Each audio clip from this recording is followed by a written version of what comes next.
Hello, j'espère que tout le monde ici il va bien.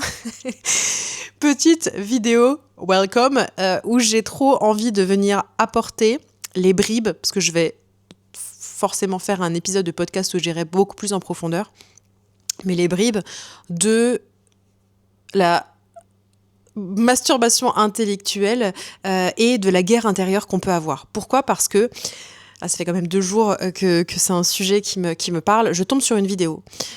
C'est pas le fond de la vidéo que je vais garder, mais qui m'a rappelé je m'en suis souvenue en parlant avec une amie ce matin.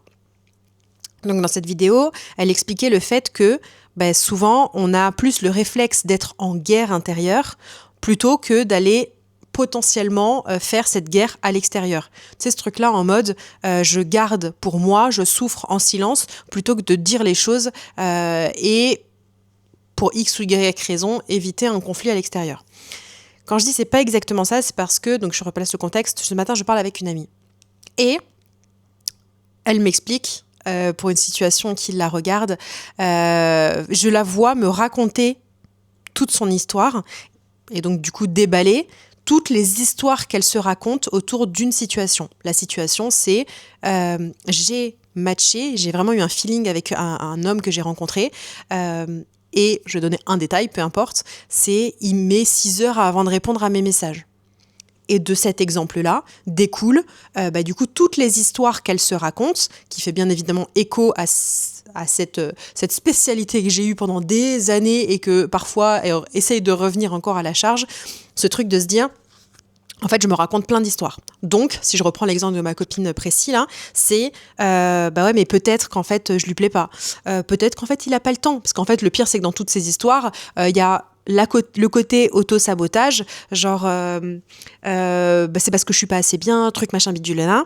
Il y a le côté hyper empathique, bienveillant. Cette part de là qui va se réveiller en disant oui mais ça se trouve il peut pas, ça se trouve hein. Et puis il y a aussi le côté égo-fierté qui dit puis en même temps s'il me répond pas tant pis qu'il aille se faire foutre, truc machin.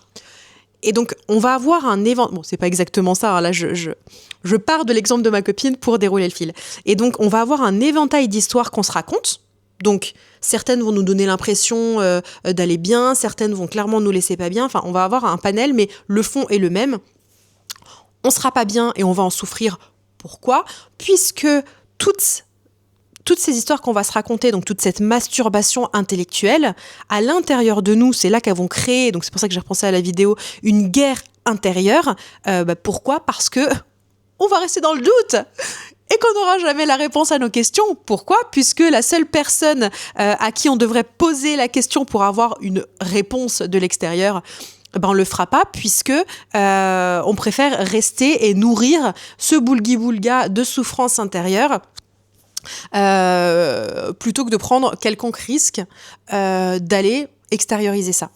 Et je donne les bases et ça va être un sujet d'essayer de pas trop me perdre, mais en partant de ce constat-là, c'est une mine un condensé de plein de choses que j'aurais aimé savoir avant, du coup, plutôt que de expérimenter toutes ces choses-là. La première, c'est que, tu sais, quand tu es dans cette masturbation intellectuelle, etc., très souvent, c'est parce que tu viens nourrir cette souffrance dans laquelle tu as l'habitude d'être plongé. Tu sais, ce truc-là de te dire, vu que je m'estime pas, j'ai l'habitude de souffrir, mais ça, je connais. En fait, j'ai l'habitude de me faire souffrir, j'ai l'habitude de souffrir. Donc en fait, c'est comme si je gardais un contrôle sur la souffrance ressentie, donc je vais rester là-dedans. Voilà, oui, je souffre, j'ai conscience en plus, parce que mon amie, et ça m'arrivait souvent, tu sais, en plus quand t'as conscience des choses, parce que c'est dans ce cheminement, c'est encore plus frustrant, mais au final c'est encore plus piégeux, parce que tu as conscience de ce qui se joue, t'as conscience de tes schémas, de tes habitudes, de ce que tu fais, et tu restes quand même dedans, donc il y a cette double peine.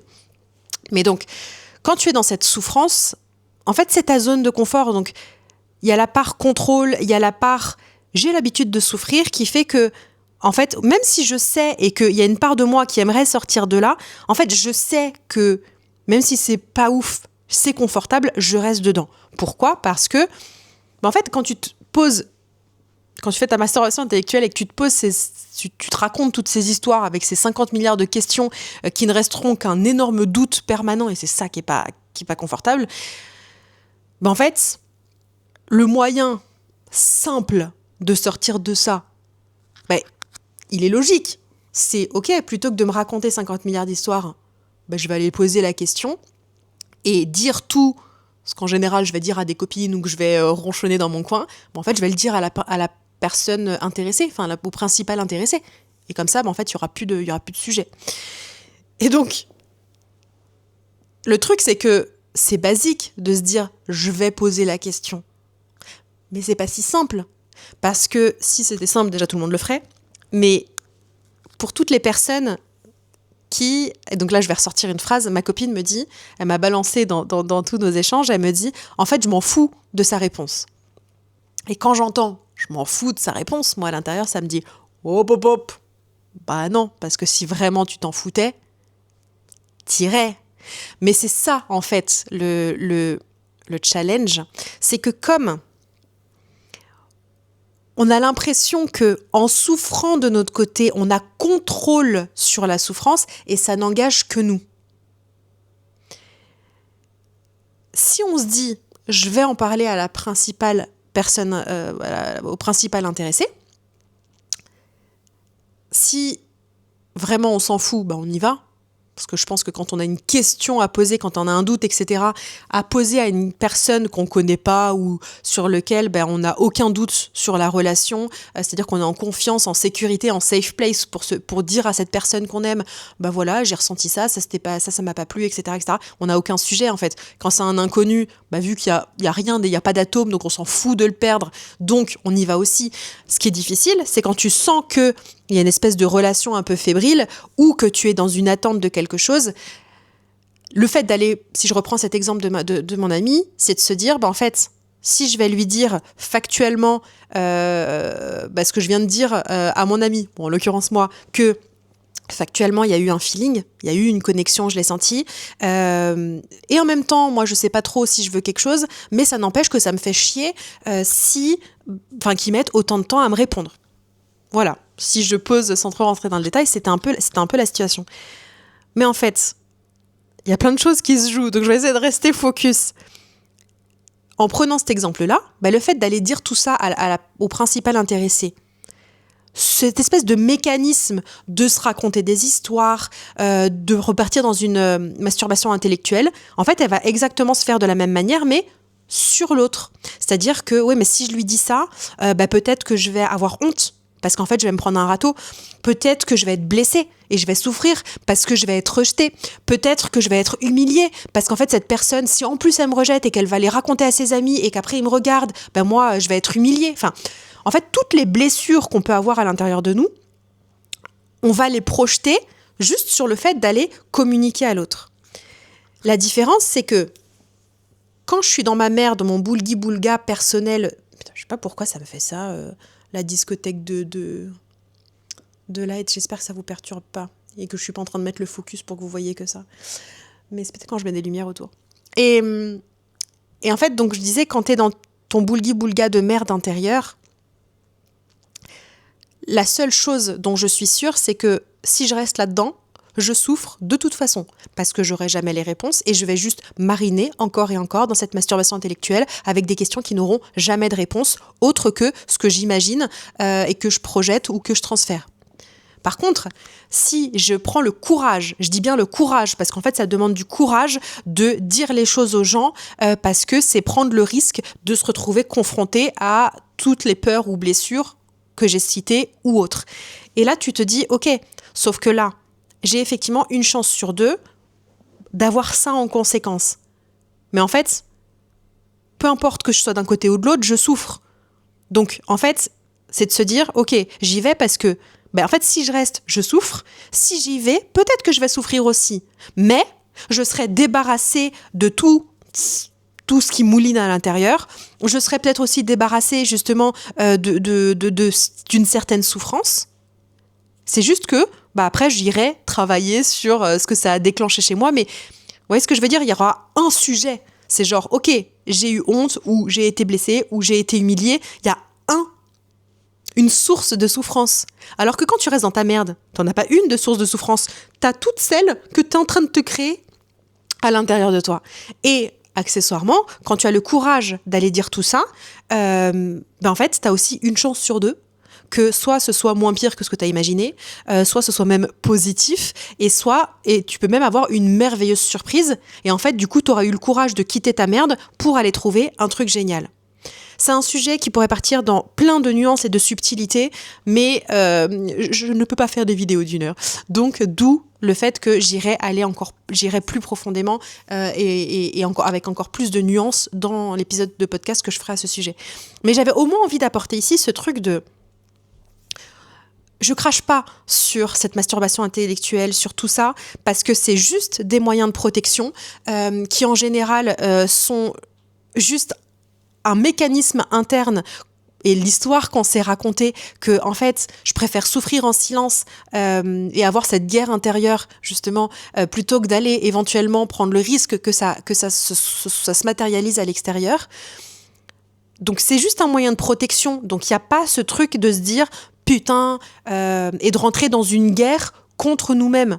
Et ça, j'ai fait des vidéos et j'en ferai encore d'autres sur le sujet, mais il n'y a pas à, en plus, se flageller d'avoir ces comportements-là. Je pense que, c'est pour moi, la solution, déjà, quand on prend conscience que, ah ouais, effectivement, je suis là-dedans. Je vais donner la métaphore que j'ai donnée à mon ami, c'est si tu vois un pote qui est en train de se noyer, en fait, ton pote, ce dont il a besoin, c'est d'une bouée ou d'une main tendue pour le sortir de là. Et donc cette métaphore-là, cette façon pour nous-mêmes de le faire, c'est quand on a conscience de tous nos trucs qui peuvent nous auto-saboter, plutôt que d'être en colère, c'est de se dire « Ok, je vais m'apporter ma propre bouée, je vais me tendre ma propre main ou je vais demander la main de quelqu'un, mais... » ça va être de s'apporter de l'amour, en fait, de l'aide, du soutien dans ces moments-là. Parce que le réflexe qu'on a, en plus, quand on tombe là-dedans, et si je reprends ma métaphore, c'est de se dire « Ouais, mais vu que tu as conscience de pourquoi tu es en train de te noyer, tu le sais que t'as aussi ta part de responsabilité. Démerde-toi, va te noyer, noie-toi. » Tu sais, ce truc-là en mode en fait, tu es en train de te noyer, mais tu le sais pourquoi tu te noies. Et tu es aussi responsable de pourquoi tu te noies. Est-ce que tu dirais à ton pote, tu sais quoi, noie-toi. Je te tends ni de bouée, je te tends pas la main, démerde zézèche. Alors peut-être qu'il y a des amis qui font ça. Moi, ma vision de l'amitié, c'est pas celle-là. C'est-à-dire que, par exemple, si je reprends cet exemple face à cet ami, même si ça vient m'activer, même s'il y a certaines choses, tout sujet confondu, chez tous mes amis ou famille ou autres, qui viennent m'activer, en fait, c'est juste que moi, j'ai encore un truc à aller cheminer là-dedans. Mais par rapport à la personne, même si je vois qu'en plus, elle a conscience des choses, etc., moi, j'ai juste envie de lui dire, tu sais quoi, apporte-toi de l'amour, et moi, je suis là en soutien, je te donne de l'amour, pas aller le sauver, mais lui donner de l'amour pour lui faire comprendre que, non, mais en fait, tu vas pas te noyer.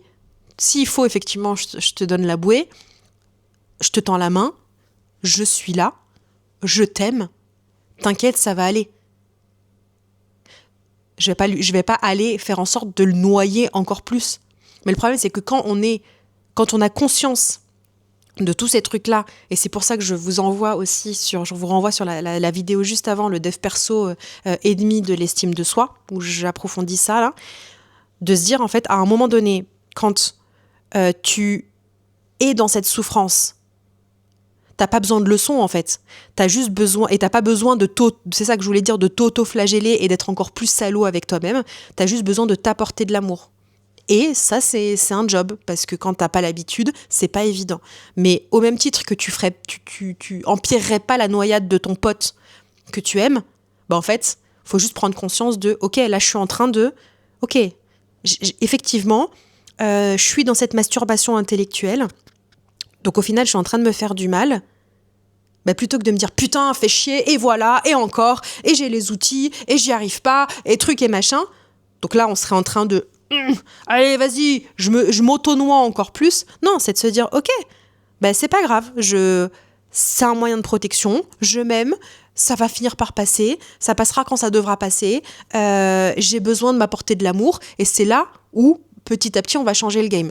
Voilà. Pour moi, c'est un truc que je voulais absolument déposer ici parce que ce que je ne veux pas, c'est que ce soit interprété en mode « t'as un problème, arrête ta masturbation intellectuelle ». Non, c'est jamais le message que je veux apporter. Donc c'est pour ça que je donne sous cette métaphore, mais voilà, s'aimer, s'estimer.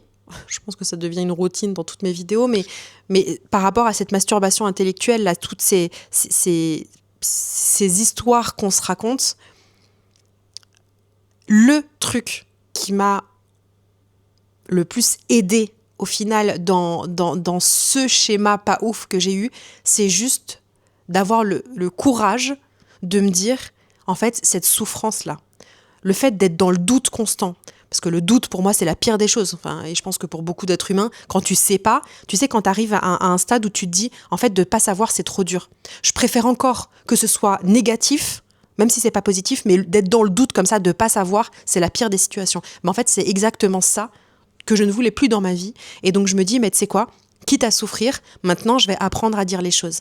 Je dis pas que c'est facile, il y a encore des situations où ça me demande de l'effort, et ça me demande du courage de motiver en mode, tu sais quoi, t'es déjà dans la souffrance, donc autant y aller. Et si la personne, elle a envie de m'humilier, de trucs, de machin, c'est elle que ça regarde. Moi, j'ai ma conscience tranquille, j'ai parlé avec mon cœur, j'ai dit ce que j'avais à dire, je suis allée poser les questions que j'avais à me poser. Après, au moins, c'est sorti de moi. Tu vois, cette guerre intérieure, au moins, elle est sortie de moi et elle est plus de ma responsabilité. Ça veut pas dire qu'en face, après, tu vas avoir des gens qui se mentent à eux-mêmes, qui machin. Mais au moins, tu auras la réaction de la personne et tu pourras te faire ta propre conclusion. Même si, par exemple, je prends l'exemple de mon amie, elle y va et la personne soit va se mentir à soi-même, soit il va y avoir un truc qui fait que ma copine va se dire c'est bizarre, enfin, ça sonne faux ce que tu me dis. Mais en fait, on peut pas avoir le contrôle sur ce que les gens pensent, disent, ressentent, etc. Donc au moins, ça sera une base pour se dire ok, t'es pas en phase avec ce qu'il y a à l'intérieur, donc déjà, est-ce que je veux ça dans ma vie ? Est-ce que je veux des gens qui se mentent à eux-mêmes, qui sont incapables du coup de dire ce qu'ils ressentent ou truc ou quoi aux caisses ? Ben pas forcément. Donc en fait, c'est peut-être un cadeau aussi. Peu importe la réponse, en fait, ça va être un cadeau. Mais cette réponse, c'est pas tant s'agripper à la réponse et recommencer à se raconter plein d'histoires, non. C'est être au clair, de se dire, ok, là la réponse factuellement, elle vient de l'autre. Libre à moi de savoir ce que je veux en faire. Mais je suis plus enfermée dans des réponses hypothétiques que ma tête est en train d'inventer ou des histoires que je me raconte. Voilà, j'avais vraiment envie de déposer ça là parce que c'est des choses qui m'ont beaucoup pesé dans ma vie. Donc je me dis ben voilà, si ça peut déjà apporter une autre vision ou peu importe ou quoi aux caisses, voilà, j'avais envie de le déposer. En attendant, je vous envoie comme d'hab une pluie de love, bisous cœur et à très vite dans la prochaine vidéo et merci du fond du cœur, mais vraiment, quand vous me laissez des commentaires et des likes, ça peut paraître con et anodin, mais ça me remplit réellement le cœur. Je suis genre comme une gosse, trop contente en fait que ça puisse... En fait, c'est plus ce truc de se dire, je parle pas toute seule en fait. C'est comme si j'avais un échange et que j'étais pas en train de parler toute seule. Donc voilà, bisous cœur, pluie de love et à très vite.